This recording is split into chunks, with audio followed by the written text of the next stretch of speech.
Let me tell you why you need to learn about a go around, because you never know when you will suddenly discover that a landing will be unsafe.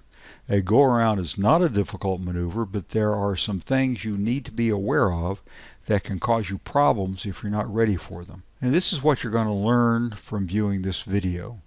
You'll learn how to establish a positive rate of climb easily so you can climb to a safe altitude very much in control of the situation. You'll learn how to make the go-around decision without questioning yourself or feeling foolish or less than competent. Here are some facts to make the go-around easier for you. Airplanes achieve their greatest rates of climb with no flaps deployed at all. Flaps produce far more drag than landing gear. Most airplanes require a trim change when their flap setting, power setting, or landing gear position is changed. By the way, these settings and positions are known as the airplane's configuration. The best way to keep a constant pitch attitude is trim your elevator until you don't need to push or pull on the elevator control. And of course, you need to be maintaining a constant pitch attitude while you do your trimming. And the best way to keep a constant pitch attitude while you change your configuration or your trim is to look at your horizon while you are making changes. If you do not monitor your horizon, either real or artificial, while you change your configuration, your pitch attitude will almost certainly drift. Now here's how you know when to start a go-around. And it's pretty simple. Start your go-around when the success of a landing is in doubt. Here are some examples. When you cross control on short final and you can't keep the airplane pointed down the runway with rudder and centered with ailerons, you know that a crosswind landing is going to be unsuccessful, so do your go-around. When an airplane or a cow or a truck or anything is on the runway and you believe, in fact, if there's a good chance that it will be there when you intend to land, do your go-around. When you are too high or too fast and it's not absolutely clear that you will have more than enough runway after you touch down to stop safely, good time to do a go-around. When you see an airplane approaching the runway in any kind of collision course. For me, the most common has been at uncontrolled airfields. I'm landing in one direction, the other pilot's landing on the same runway in the opposite direction.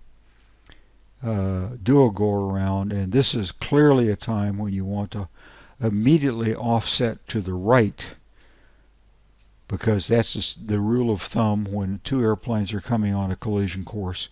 Turn right. When your gear is retracted and you're on short final, that's not a time to say, uh-oh, put my gear down, because you may end up landing with the gear in transit.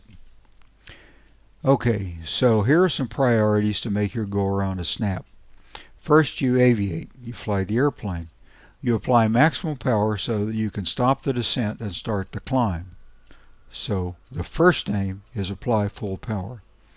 The second thing is pitch up to the maximum rate of climb attitude. Don't wait for your airspeed. Get the power in and go to the right attitude. Level your wings.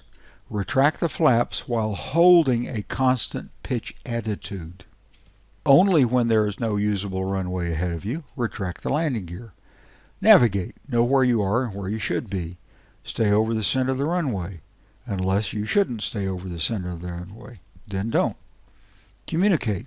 Tell those who need to know what you're doing. That means announce over the radio, most likely the tower or Unicom, that you're going around.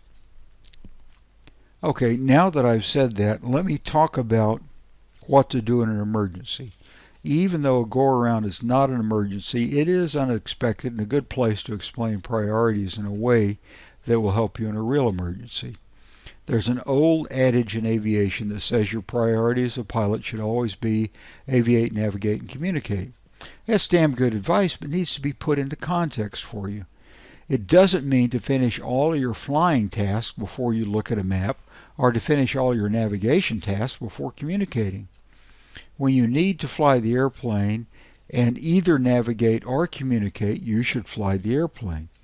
When you have the airplane under control at the moment and you need to both navigate and communicate, well, that's not so clear.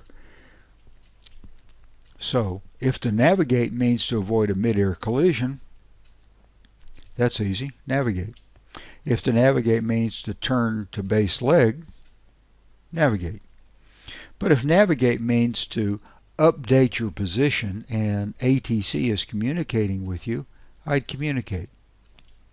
So you've learned when to start a go-around and why, the sequence of tasks during a go-around, some general rules about setting priorities,